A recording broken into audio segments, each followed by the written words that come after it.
Anybody can get away with anything, normal है। ठीक है, कल कोई कॉम्प्रोमाइज हो रहा है। हाँ, तो यही तो बात मैं कह रही हूँ। जापान जिसको बर्बाद करके रख दिया था एटम बॉम्ब्स ने, वो आज सीधा पुत्र है अमेरिका का। हम सियासत तो खत्म होने की बात भी नहीं कर रहे ना हम। लेकिन आपके यहाँ से तो राहुल गांधी भी कह रहे हैं कि बताया जाए कि इंडियन एयरफोर्स का कितना नुकसान हुआ है। अपोजिशन पार्टीज तो बात कर रही हैं। मैं कह तो रहा हूँ, तो इंडिया की अपोजिशन पार्टी का तो इतिहास ही यही है ना, कि आप सोचिएगा वो पूछ रहे हैं, अगर राहुल गांधी के पास अगर कोई एविडेंस है इंडियन एयरफोर्स के नुकसान का, तो राहुल गांधी दे देना। हमारे एयरफोर्स के लोग बताते हैं कि फ्रांस के अंदर हमें घुसने भी नहीं देते इन मिलिट्री हार्डवेयर को देखने के लिए। व्हाई? बिकॉज इंडिया ने मना किया हुआ है। मोदी साहब हैं, वो कहते हैं जनाब रोटी खाओ नहीं तो मेरी गोली तो है। आप हर वक्त धमकियां, एग्रेसिव। हामिद मीर और इनके जैसे जो 2 नंबर सहाफी हैं पूरे पाकिस्तान में, ये कितना भी चीयर कर ले आसिम मुनीर को, बट क्या ये बात फैक्ट नहीं है? ये पुलवामा का हमला आसिम मुनीर के आईएसआई चीफ रहते हुए हुआ था। आज की तारीख में जो ये कहते थे कि जो यूनाइटेड नेशन सिक्योरिटी काउंसिल का रेजोल्यूशन है, भारत ने तो रेजोल्यूशन फाड़ के फेंक दिया, लिटरली। इस पे भी बात करता हूँ, लेकिन इंडिया अपनी कैपेसिटी बहुत बढ़ा रहा है। That's a serious challenge for Pakistan. आप देखें ना, इंडिया तकरीबन 175 वॉरशिप वो कह रहे हैं कि हम 2035 तक 170 से 175 शिप्स बना लेंगे। अभी तक मौजूद उनके पास कोई 67 के करीब 67 शिप्स हैं जो हैं वो अंडर कंस्ट्रक्शन है, सॉरी। और उनमें से वो कहते हैं 65 जो हैं वो इंडिया के जो शिपयार्ड्स पे मौजूद हैं। सो इट मींस के दे आर वर्किंग इंडिजिनसली। वो जो आत्मनिर्भर भारत है उसके ऊपर वो ज़्यादा फोकस कर रहे हैं। और वो कहते हैं कि जो इंडियन ओशन रीजन है साडा है।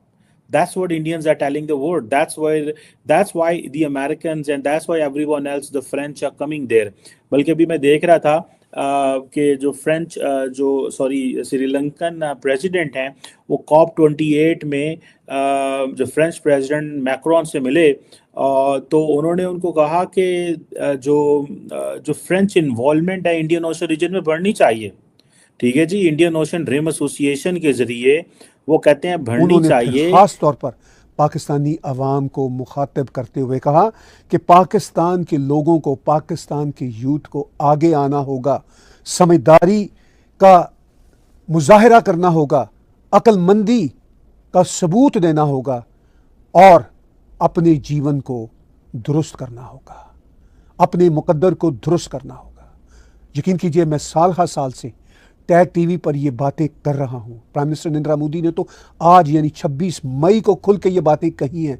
मैं साल हर साल से पाकिस्तान के लोगों को एक जर्नलिस्ट होने के नाते कह रहा हूँ कि भारत का कोई मकसद नहीं है आपके ऊपर किसी किस्म की जंग को इम्पोज करना, लेकिन चूंकि पाकिस्तान की तरफ से टेररिज्म की जाती है, पाकिस्तान की तरफ से जंगें शुरू की जाती हैं, तो फिर भारत को उन जंगों का, उस टेररिज्म का जवाब देना पड़ता है।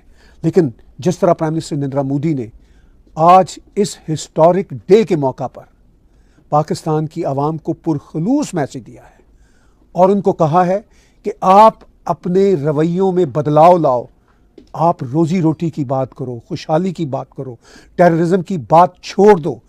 मैं समझता हूं कि प्राइम मिनिस्टर नरेंद्र मोदी का ये पैगाम पाकिस्तानी आवाम के नाम और पाकिस्तानी यूथ के नाम ख़ास तौर पर तारीखी पैगाम है और पाकिस्तान की आवाम को समझ लेना चाहिए कि भारत और प्राइम मिनिस्टर नरेंद्र मोदी अगर वो अपने रवैयों में बदलाव लाएं, यानी पाकिस्तानी आवाम और